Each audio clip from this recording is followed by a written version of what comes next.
you can become more than you are. That's the challenge. And of course the other side of the coin reads, unless you change how you are, you'll always have what you got.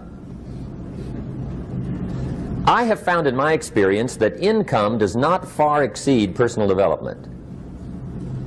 Now sometimes income takes a lucky jump, but sure enough, unless you grow out where it is, it'll usually come back where you are. Life has strange ways. If somebody hands you $1 million, best you become a millionaire quickly, so you get to keep the money. Otherwise, sure enough, it'll disappear. Somebody once said, if you took all the money in the world, divided it up equally among everybody, it would soon all be back in the same pockets. Incredible. Success is something you attract, not something you pursue. Success is looking for a good place to stay. So instead of going after it, you work on yourself. Personal development. See, the major question to ask on the job is not what are you getting. The major question to ask on the job is what are you becoming? See, the big question is not what am I getting paid here. The big question is what am I becoming here? Because true happiness is not contained in what you get. Happiness is contained in what you become. So that's our major subject for tonight, personal development. Of all the assignments Mr. Shoaff gave me at age 25, this was probably the most difficult. In fact, I'm still working on this one. I think it's an unending challenge to see what you can become. Life is known as the big if. Harry Truman once said, life is iffy. How true. And here's the big if we're going to consider it tonight. It's possible to do much better at the marketplace if you go to work primarily on yourself. And that's the theme of our seminar tonight. Learning to work primarily on yourself. People have asked me for the last 24 years, how do you develop an above average income? And the answer is, become an above average person. Develop an above average handshake. Some people want to be successful, they don't even work on their handshake. As easy as that would be to start on. They let it slide, they don't understand. Develop an above average smile. Develop an above average excitement. Develop an above average interest in other people. Develop an above average intensity to win. See, that'll change everything. Probably one of the most frustrating experiences in life is looking for an above average job with above average pay without becoming an above average person. It's called frustration.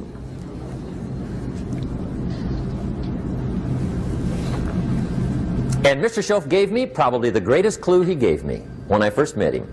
He said, Jim, if you want to be wealthy and happy the rest of your life, just learn this lesson well. He said, learn to work harder on yourself than you do on your job.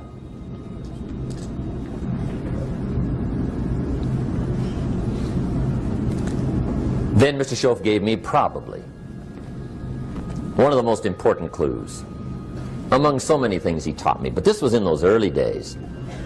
Mr. Shoaff was very kind, but he was also very abrupt. And he had these interesting questions to ask. I'm giving him a little rundown one day on how things hadn't worked out for me. He said, Mr. Rohn, I've got the answer for you if you will listen carefully.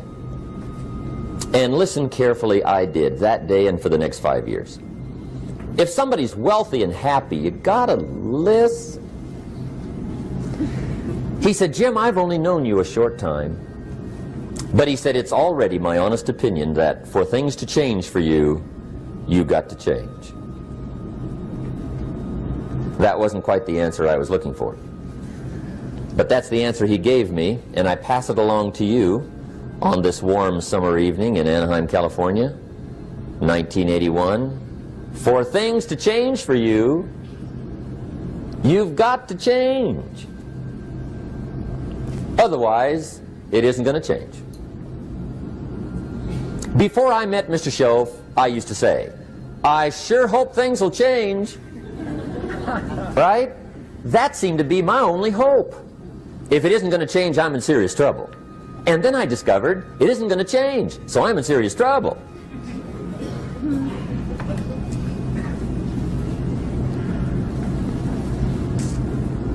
See, I can tell you what the 80s are going to be like. You have dropped into the right place.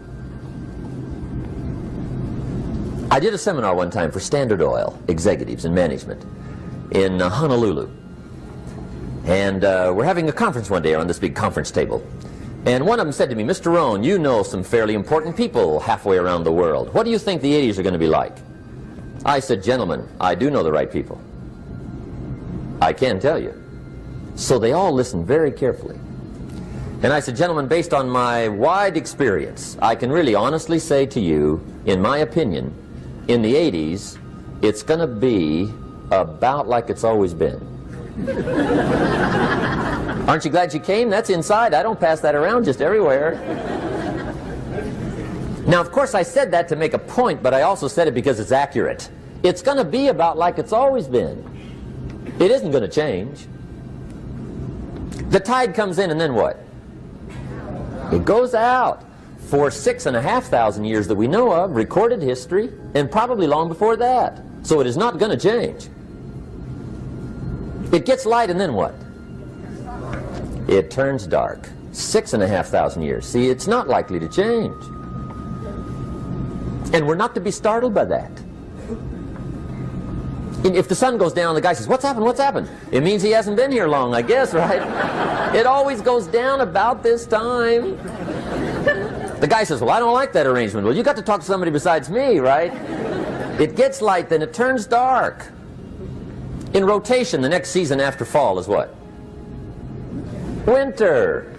Pray tell, how often does winter follow fall? Every year regularly for the last 6,500 that we know of. See, it is not going to change. Now, some winters are long, and some are short, and some are hard, and some are easy, but they always come right after falls. It isn't going to change. Sometimes you can figure it out, sometimes there's no way to figure it out. Sometimes it goes well, sometimes it gets in a knot. Sometimes it sails along, sometimes it gets in reverse. See, that's not going to change. The last 6,000 years reads like this: opportunity mixed with difficulty. That's how it reads. It isn't going to change. The man says, well, if it isn't going to change, how will my life ever change? Answer, when you change. And whether I'm talking to high school kids or business executives, my message is always the same. And it goes like this: the only way it gets better for you is when you get better.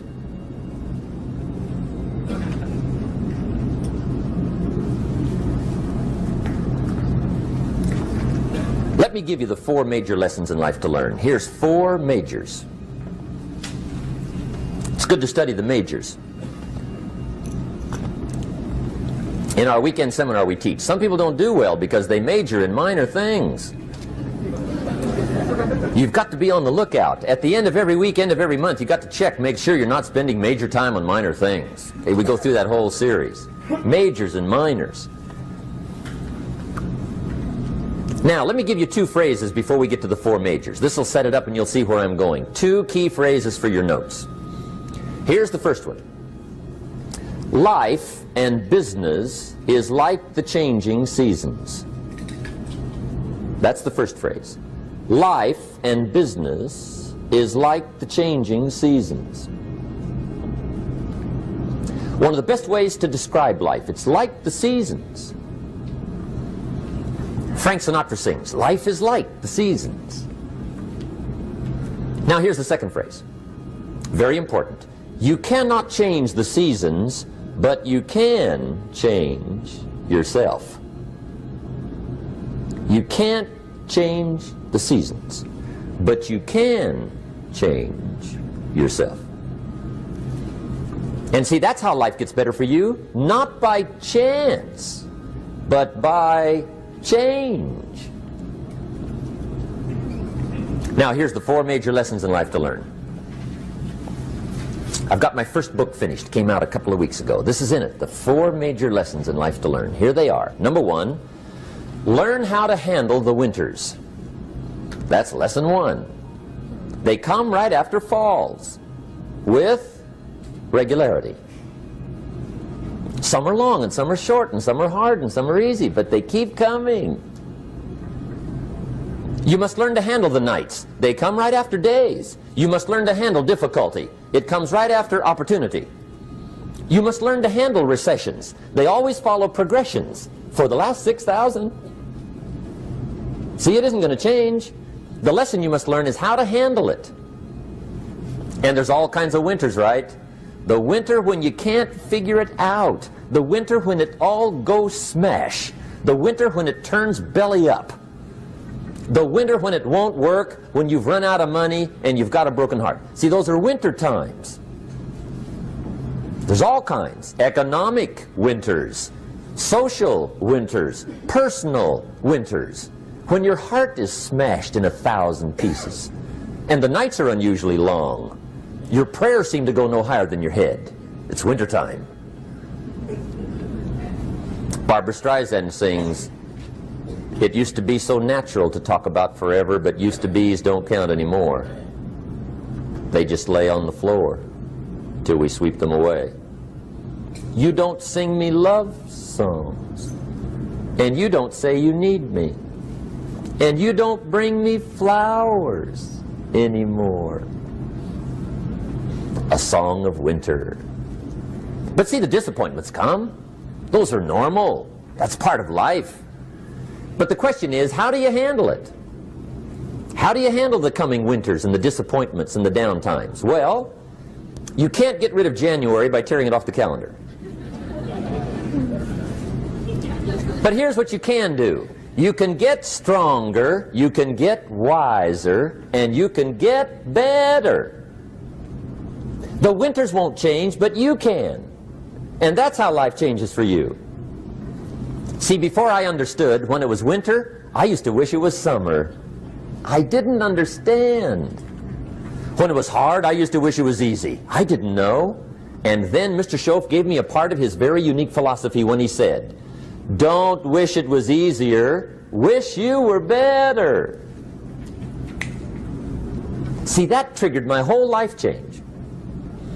Don't wish for less problems, wish for more skills. Don't wish for less challenge, wish for more wisdom.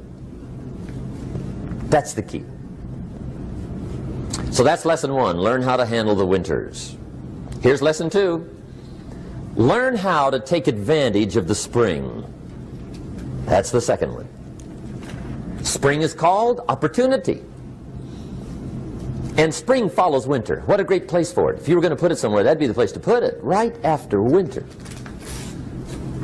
And pray tell, how often does spring follow winter? Every year with regularity, 6,000. You can almost count on it. See, opportunity always comes. Days follow nights. Isn't that terrific? Opportunity follows difficulty. But here's what you must learn to do. Underline these two words in that key phrase. Take advantage. Underline those two. You must learn to take advantage of the spring. See, just because spring rolls around is no sign you're going to look good come fall. You got to do something with it. In fact, you have to get good at one of two things in life. Planting in the spring or begging in the fall. Or get somebody to do it for you. See, those are about the only alternatives.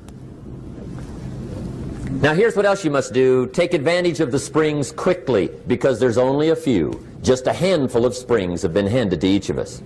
They don't come forever. Life is fairly brief. So you got to read every book you can get your hands on what to do with your springs while they're here. And take advantage, they soon run out. The Beatles wrote, "Life is so short." And for John Lennon, it was extra short. But life is brief. Elton John sings, "She lived her life like a candle in the wind." It's brief. So whatever you're going to do with your life, you got to get at it. Don't just let the springs pass. Here's the third major lesson in life to learn. Learn how to protect your crops all summer. You got to take care of what you start. Sure enough, as soon as you've planted your garden in the spring, the busy bugs and the noxious weeds are out to take it. And here's the next bit of truth. They will take it unless you prevent it. And that's the third major skill to learn. You've got to learn to prevent the intruder from taking all the good you start. It's one of the challenges. Here's two key phrases under number 3. First one, all good will be attacked. On this planet. Maybe not the next one we get to, but on this one, all good will be attacked. Every garden will be invaded. Not to think so is naive. And here's the second phrase. All values must be defended. Political values, social values, community values, family values, marriage values, friendship values, business values. Every garden must be tended all summer. Third major lesson. Now here's number 4. Fourth major lesson in life to learn. Learn how to reap in the fall without complaint. Learn to reap come harvest time without complaint. Take full responsibility for what happens to you. It's one of the highest forms of human maturity, accepting full responsibility. It's the day you know you've passed from childhood to adulthood, the day you accept full responsibility. And another note. Learn to reap in the fall without apology. Without apology if you do well, and without complaint if you don't. That's maturity. I used to have that long list of reasons why I wasn't doing well. To explain. You got to explain, right? Otherwise you're going to look bad. I used to have this funny list called Reasons for Not Looking Good.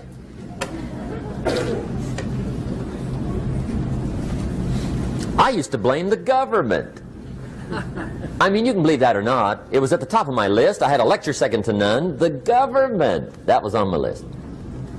I used to blame taxes. Look what you got left after they take everything. And they expect you to do well. That was on my list there. Prices, that one's easy, right? You walk into the supermarket with $20, come out with a little half bag. So I had that on my list.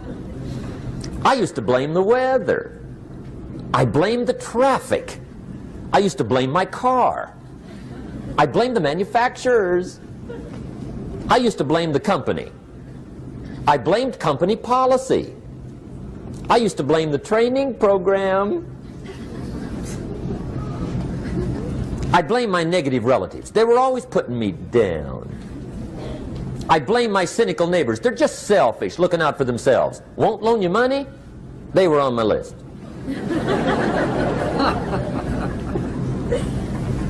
I used to blame the economy. I blamed the community. That's a pretty good list for not doing well, isn't it? I thought it was good. I'll never forget one day. Mr. Shoaff was very kind, but he was also very blunt. And this was no exception. And I'm glad he was blunt. There's a lot of things I'd have missed if he hadn't have been blunt. One day, with sort of a curious look on his face, he said, "Jim, just out of curiosity, tell me, how come you haven't done well up until now?" Excellent question. I thought, well, so I won't look too bad, I'll go through my list. And this list I just gave you, I put that on him. And he was very patient. He let me go through the whole thing, the government, the weather. I went through this whole thing. When I finished, he looked my list over very carefully. He said, "Mr. Rohn, big problem with your list. You ain't on it." How brilliant.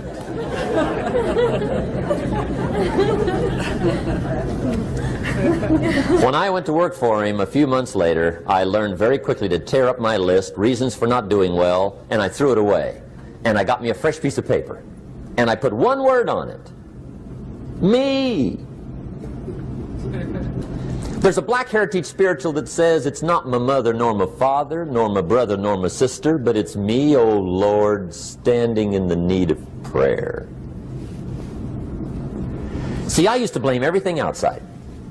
And then let me give you a little philosophy that helped turn my life around. For your notes, here it is. It's not what happens that determines the quality or the quantity of your life. It's not what happens. And the reason is because what happens happens to about everybody. No different. The sun went down on all of us last night. A common event, a happening. And I found out that the same things can happen to two different people. One gets rich and one stays poor. Why is that? It's because it's not what happens, but rather it's what you do that changes everything. So that's a key phrase. It's not what happens, it's what you do. What happens is about the same. You might put that in parentheses here. Same. What people do, that's what's different. Anything can happen, right? Everything can happen. I've heard all the stories. I've been one of the stories.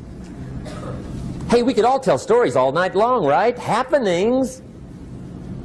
Anything can happen. Have you heard of Murphy's Laws? Anybody here heard of Murphy's Laws? Okay, most of you have. Murph had these laws. One of them was, if anything can go wrong, it will. That's one of Murphy's Laws. He was not one of the great positive speakers of the day. But anyway, it's still true though, right? Anything can go wrong, everything can go wrong. For sure. I've fallen out of the sky so many times. Once to the tune of a couple of million. Devastating. Took me a while to survive that one. Now, it wasn't all that much, but it was all I had. Right? I mean, that's when it's much, right? When it's all you got. If you got 3, 2 go, you got 1 left, you ain't looking that bad. But when it all goes, has anybody been there when it all went? Anybody? Come on, the rest of you liars. Go ahead. Hey, we've all been there, right? When it all went. Of course, it used to be a long time ago, right? When you ran out of money, got to 0, you were all through. Heck, now you can whistle right on by 0, right? I mean, they will bury you. That's what they will do.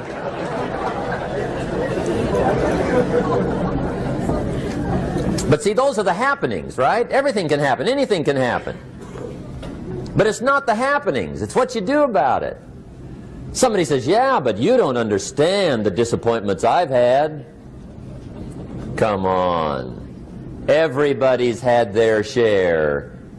Disappointments are not special gifts reserved for the poor. Everybody has them. The difference is what you do about them. It's not the weather. I used to blame the weather, and I discovered it rains on the rich. So see, that won't help.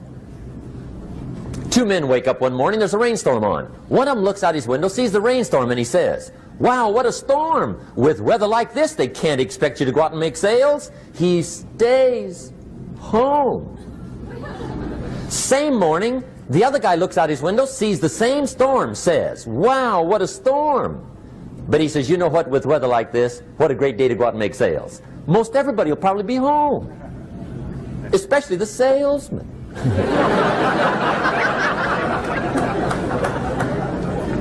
See, that's the difference in how your life works out. It's not what happens, it's what you do. So here's one of the key questions of the evening. Starting tomorrow, what are you going to do that'll make a change in your life's direction?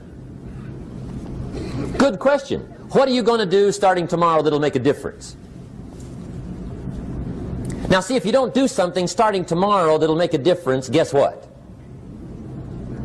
It's gonna be the same. And see, that way you can guess what the next 5 years are going to be like. Look at the last 5. Because the next 5 are going to be like the last 5 unless you, major key, tomorrow, change it all. Or change a little, or change something. or don't change. It's choice time. You can do whatever you want. But it's nice to know any day you wish you can change your whole life. What can you do starting tomorrow that'll make a difference? Good question. What can you do with economic chaos, massive disappointment? What can you do with a broken heart? What can you do in a